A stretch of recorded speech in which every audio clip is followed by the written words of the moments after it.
ہے۔ اللہ پاک کہتے ہیں یا ایها الذین آمنوا لا یسخر قوم من قوم، اے ایمان والو ایک قوم کسی دوسری قوم کا تمسخرہ نہ اڑائے، اس کا مذاق نہ بنائے۔ عسیٰ ان یکونوا خیرا منهم، ہو سکتا ہے کہ یہ لوگ اس سے بہتر ہوں۔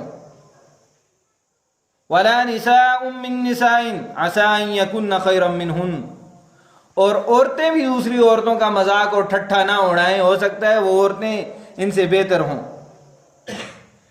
کسی بھی طور پر کسی مسلمان کا مذاق اڑانا یہ جائز نہیں ہے، جس سے اس کے دل آزاری ہو۔ یہ تمام چیزیں اسلام کے اندر ممانعت رکھتی ہیں، اور انسان کسی کے لیے تمسخر اس ٹائم اڑاتا ہے جب اس کو اپنے سے چھوٹا سمجھتا ہے، نیچا سمجھتا ہے، اور یہ تکبر ہے، لوگوں کو حقیر جاننا ہے۔ اس لیے کہا کہ کوئی بھی کسی شخص کا مذاق نہ اڑائے، اس کا ٹھٹھا نہ اڑائے، کسی کے لیے اس بات کی اجازت نہیں ہے۔ پھر آگے عورتوں کو خاص کر دیا کہ عورتیں بھی عورتوں کا مذاق نہ اڑائیں، چونکہ عورتوں کے اندر یہ بیماری زیادہ ہے، اس لیے کہا کہ عورتیں بھی عورتوں کا مذاق نہ اڑائیں، اور مردوں کا الگ اور عورتوں کا الگ ذکر کیا ہے۔